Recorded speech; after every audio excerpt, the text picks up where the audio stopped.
Hello বন্ধুরা, আজকে আমি তুর্কির একটি বিখ্যাত রেসিপি নিয়ে চলে এসেছি। এটা খেতে কিন্তু ভীষণই টেস্টফুল। এখানে আমি কোফতা বানাবো। তো বন্ধুরা, এখানে আমি কোনো রকম মাংস ছাড়াই এখানে বেগুনের কোফতা বানাবো। শুনে অবাক লাগছে, তাই না?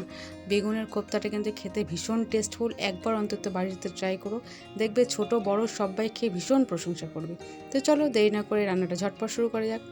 তো প্রথমে গ্যাস অন করে কড়া চাপিয়ে দিয়েছি। কড়া গরম হয়ে গেছে। এখানে আমি ছোট চা চামচে 2 চামচ সাদা তেল দিলাম। তেল গরম হয়ে গেছে, এখানে বেগুন দিয়ে দিলাম। বেগুনটা আমি ছোট ছোট সাইজের কেটে নিয়েছি। এর সাথে আমি স্বাদ মতো নুন দিয়ে দিলাম। মিডিয়াম ফ্লেমে খুব ভালো করে ভেজে নেব। গ্যাসের ফ্লেমটা একদমই লো করে দিয়ে ঢাকা চাপা দিয়ে 3 মিনিটের জন্য ছেড়ে দিলাম। তো ফিরে এলাম 3 মিনিট পর। তো দেখো বন্ধুরা, এখন একদম বেগুন নেতিয়ে গিয়েছে, একদম গলেও গিয়েছে। এবার আমি এটা তুলে নেব একটু অন্য পাত্রে। বন্ধুরা, বেগুনগুলো কিন্তু খুব ভালোভাবে নরম হতে হবে। তো এখানে খুব ভালোভাবে নরম একদম সফট হয়ে গেছে। বন্ধুরা, এবার এর মধ্যে দিয়ে দেব পেঁয়াজ কুচনো, আদা কুচনো, কাঁচা লঙ্কা কুচনো।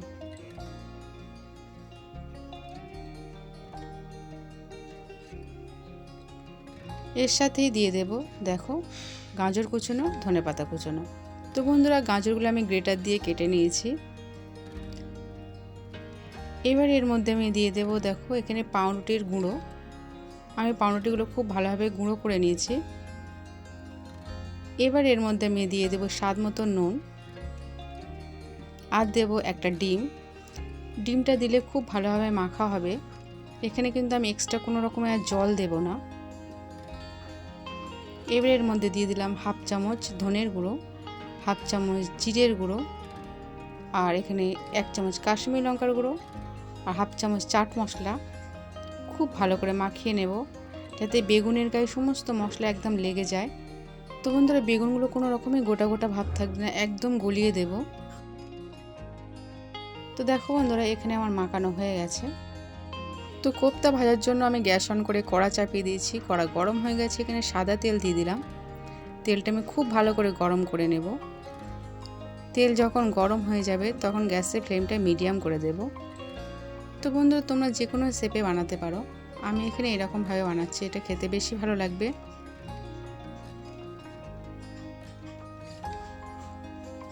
এবার আমি এটা গরম তেলের মধ্যে দিয়ে দেব। এইভাবে আমি সমস্ত কোফতাগুলো দিয়ে দেব। বন্ধুরা, কোফতা কিন্তু তেলে দেওয়ার সময় গ্যাসের ফ্লেমটা মিডিয়াম করে দেব, নাহলে কিন্তু তেল চোখে মুখে ছিটিয়ে যেতে পারে। এক পিঠ ভাজা হয়ে গেলে অন্য পিঠ ভাজার জন্য উল্টে দেব। একটু সাবধানেই উল্টাবো যাতে কোনোভাবে ভেঙে না যায়। তো বন্ধুরা, এইভাবে মিডিয়াম ফ্লেমে এগুলো ভেজে নিতে হবে। খুব বেশি হাই ফ্লেমে ভাজলে কিন্তু পুড়ে যাওয়ার চান্স থাকবে। খেতে ভীষণ টেস্টফুল। বন্ধুরা, একবার অন্তত ট্রাই করে দেখো। বন্ধুরা, এটা তুর্কির খুবই বিখ্যাত রেসিপি। একটু চেক করে দেখে নেব যে ঠিকঠাক করে ভাজা হয়ে গেছে কিনা। বেশ লাল লাল করেই ভেজে নেব।